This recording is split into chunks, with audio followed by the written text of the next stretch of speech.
Pitch பாத்தீங்கன்னா ரொம்ப பச்சை பசேல்னு இருந்துச்சுங்க. கிரவுண்டுக்கும் பிட்சுக்கும் வந்து லைட்டா டிஃபரன்ஸ் தாங்க இருந்துச்சு. அந்த மாரி இருந்துச்சு. ஸோ என்னடா பிட்ச் அப்படின்னு சொல்லிட்டு பார்க்க போய் தான் கம்பீருக்கும் கியூரேட்டருக்கும் கொஞ்சம் வாக்குவாதம் ஆயிடுச்சு. சொல்றா பரத்து.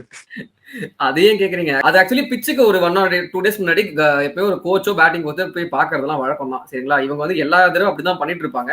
அப்ப என்ன ஆயிடுச்சுன்னா இவர் வந்து கௌதம் கம்பீர் கொஞ்சம் பிச்சுக்கு க்ளோஸா வந்து பாத்துருக்காரு அப்படின்ற மாதிரி கியூரேட்டர் வந்து கம்ப்ளைண்ட் பண்ணிருக்காரு. Don't come near this don't come near this area அப்படின்றப்போ பேட்டிங் கோச்ச சொல்லிருக்காரு. சித்தான்ஷு கோட்டக்னு இருக்காரு பாத்தீங்களா, அவர்கிட்ட சொல்லிருக்காரு.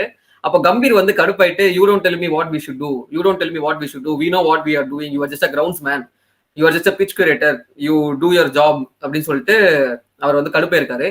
ஆக்சுவலி பிச் கியூரேட்டர் ஏன் சொல்லியிருக்காரு அப்படின்ற பட்சத்துல நீங்க வந்து பிச் கிட்ட வரக்கூடாதுன்னு ரூல் இருக்கு, நீங்க வந்து இந்த மாதிரி ஸ்வேர் பண்றீங்கன்னா நான் போயிட்டு ஐசிசில போய் கம்ப்ளைண்ட் பண்ணிடுவேன் அப்படின்னு மிரட்டி இருக்காரு. அது கம்பீர் வந்து போ யார்ட்ட கம்ப்ளைண்ட் பண்ணு எனக்கு என்ன அப்படின்ற மாதிரி இவர் சொல்லியிருக்காரு. ஆக்சுவலி கம்பீர் பண்ணது கரெக்டானு கேட்டீங்கன்னா வேலை அவர் பிச் கிட்ட வந்தது வந்து மேபி தப்பா இருக்கலாம். ஆனா அவர் வந்து ப்ரோட்டோகால் ஃபாலோ பண்ணிட்டு தான் வந்திருக்காரு. அவங்க வந்து ரப்பர் ஸ்பைக் போட்டு தான் வந்திருக்காங்க. அண்ட் சித்தாந்த் கோட்டக் என்ன சொல்றாருன்னா we are professionals and we know what to do, நம்ம ஒன்றும் அமைச்சர் கிரிக்கெட் விளையாடல, ப்ரொஃபஷனல் கிரிக்கெட்டா நாங்க விளையாடிட்டு வந்த ஆளுங்க தான். எங்களுக்கு வந்து ஒரு பிளேயராவோ இருந்தாலும் சரி ஒரு கோச்சா இருந்தாலும் என்ன ப்ரோட்டோகால் ஃபாலோ பண்ணணும் எங்களுக்கு தெரியும். மறுத்த பிச்சை பாக்குற மாதிரி வந்து கியூரேட்டர் கொஞ்சம் காண்டாயிட்டாரு. அது கொஞ்சம் அப்சசிவா இருப்பாங்க. பேட்டிங் கோச்சே அப்புறம் கிளியர் பண்ணாரு. அது பிச்சு மேல கொஞ்சம் அப்சசிவா இருப்பாங்க கியூரேட்டர்ஸ்.